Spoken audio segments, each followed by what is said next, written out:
Assalamualaikum warahmatullahi wabarakatuh. Selamat pagi ataupun selamat siang ataupun selamat sore untuk semuanya. Ketemu lagi dengan saya Mustafa Kamal untuk bagaimana bisa menyampaikan pengenalan penggunaan aplikasi Pikon, kompetisinya seperti apa, kelebihan dan kekurangan Pikon yang ada di Indonesia juga seperti apa. Nah, kita akan bedah pemaparannya pada kali ini. Ya, mudah-mudahan ini menjadikan satu wawasan atau tambahan baru buat kita semua.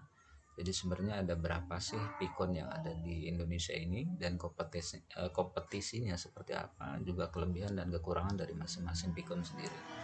Nah, presentasi ini sendiri saya buat untuk memenuhi satu tugas di VCT Batch 6 yang diadakan oleh Kemendikbud ataupun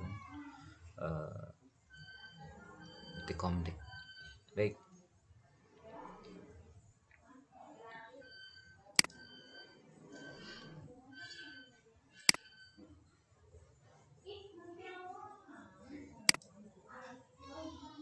Nah, seperti kita ketahui bahwa himbauan pemerintah untuk melakukan physical distancing ataupun jaga jarak membuat aplikasi Vicon ini menjadi primadona, ya, bukan hanya untuk pebisnis ataupun pemerintah ataupun masyarakat umum, tapi khususnya untuk praktisi pendidikan ini sangat penting karena kita ketahui saat ini bahwa sekolah-sekolah mulai diliburkan, namun demikian kegiatan belajar mengajar harus tetap dilakukan.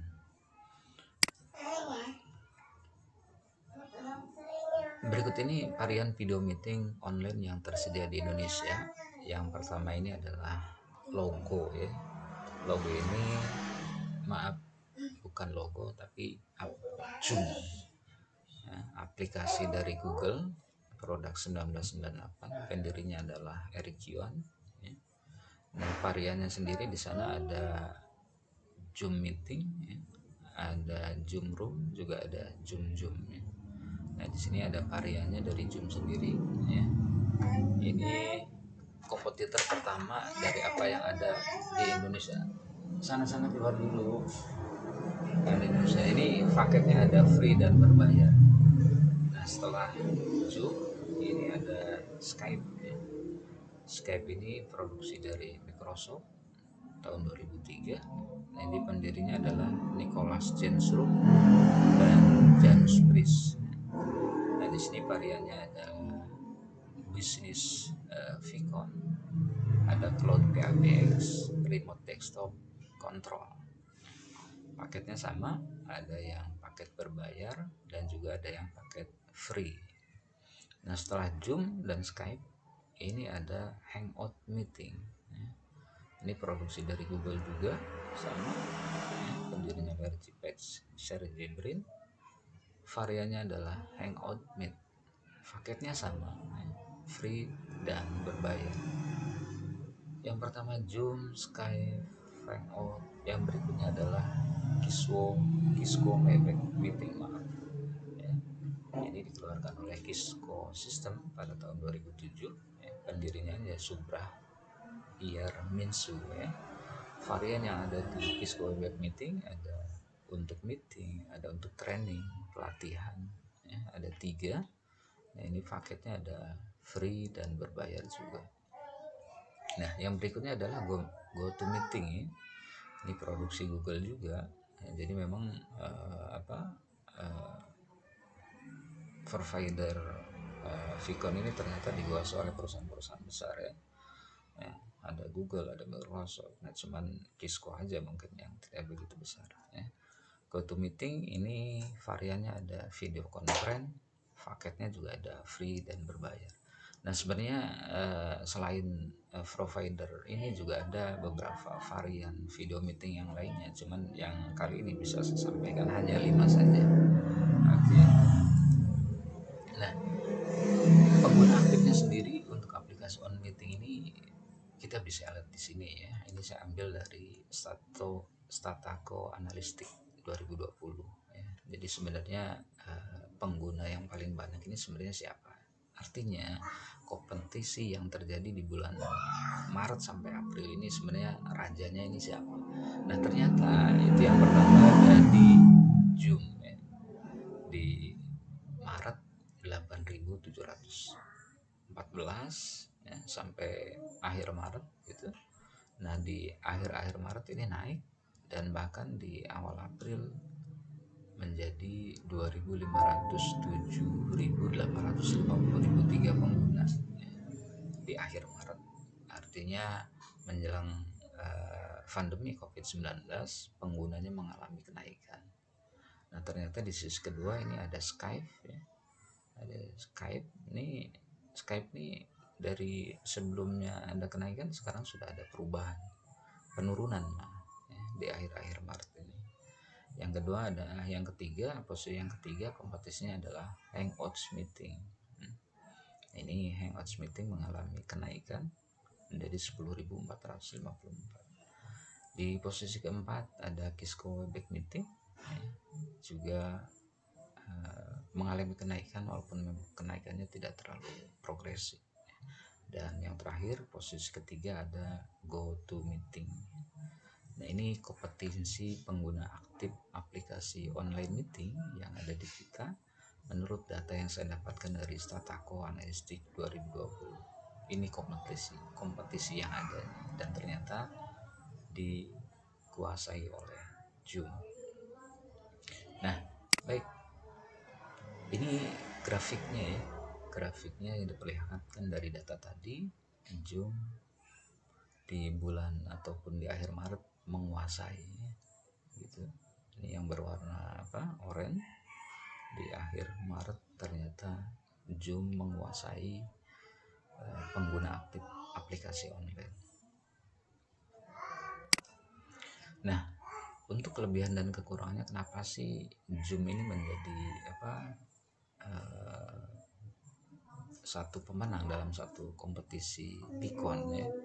Nah ini kelebihan dan kekurangannya.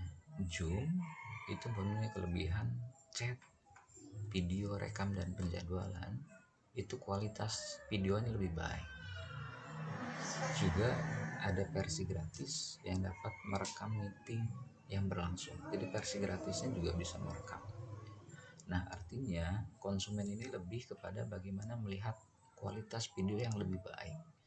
Ini kelebihan yang ada di Zoom ya. Kalau kita ibaratkan dalam satu analisis SWOT ya, inilah kelebihan dari Zoom. Nah sementara kekurangannya sendiri adalah keamanan end to end hanya orang tertentu saja. Artinya data tidak bisa terlindungi secara maksimal dan data juga rentan dicuri dari ancaman malware ya. Nah ini kelemahannya. Di satu sisi kelebihannya kualitas video lebih baik, tapi di sisi lain kelemahannya adalah ketika kita mengadakan suatu meeting yang rahasia. Nah ini kerahasiaan data tidak bisa kita jamin. Yang selanjutnya adalah Hangout ya. Hangout ini kelebihannya karakter lebih dari 10 sampai 25 karakter ya. Artinya bahwa ketika kita ingin memasukkan satu karakter dan satu penjadwalan meeting itu bisa memasukkan lebih dari 10 sampai 25 karakter. Contoh untuk nomor pertemuan dan lain sebagainya ini bisa lebih panjang gitu ya. Nah, kelebihan lainnya adalah keamanan pengguna. Nah, ini untuk Hangout ya. Nah, kelemahannya sendiri adalah hanya akun G Suite Education yang dapat melakukan perekaman. Ternyata Hangout ini hanya untuk akun education saja. Gitu ya. Oke, yang berikutnya adalah Kisco. Nah, ini yang sekarang ini saya melakukan pembelajaran itu menggunakan Kisco Webex Meeting ya, yang direkomendasikan oleh Kemendikbud. Nah, kenapa Kemendikbud mengambil Kisco? Nah, pertimbangannya tentu adalah dari sisi keamanannya. Ya, keamanannya terjaga. Ya. Dari keamanan data itu bisa terlindungi karena memang orang yang mau mengikuti meeting ataupun pelatihan training itu dimintakan datanya ya gitu. Nah ini untuk versi gratis Untuk meeting bisa 100 orang, dan untuk pelatihan dan training bisa 1000 sampai 1000 lebih pesertanya. Itu kelebihan dari Kisco Meeting. Makanya ini mungkin yang menjadi dasar mengapa Kemendikbud mengambil Kisco Webex Meeting. Nah, sementara dari kekurangannya sendiri adalah Kisco ini mempunyai audio yang kurang bagus katanya ya. Nah, terus juga butuh kecepatan internet yang tinggi dan boros kuota. Ini memang saya alami ya, khususnya untuk kecepatan internet ya. Ketika kita melakukan telekonferensi ataupun video conference gitu, ini memang membutuhkan satu kecepatan internet yang tinggi. Dan ini sudah saya alami bahwa ketika bandwidth internet kita kecil ya akan bermasalah pada saat menjalani meeting itu tersendiri. Dan yang terakhir adalah Skype ya. Skype ini sekarang ini di anak muda menjadi satu fenomena baru karena banyak yang menggunakan Skype ya. Nah, kelebihannya Skype ini adalah kualitas suara tinggi ya. Jadi tidak tergantung dari kecepatan internet, tapi kualitas suaranya tinggi. Komunikasi global dan lokal lebih ekonomis. Nah, ini lebih kepada bagaimana internet ataupun kuota yang kita perlukan juga tidak memakan kuota yang terlalu besar.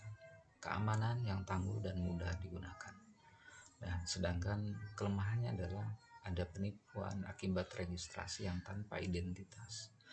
Ya, itu ini ada di Skype. Butuh koneksi yang cepat untuk melakukan video call.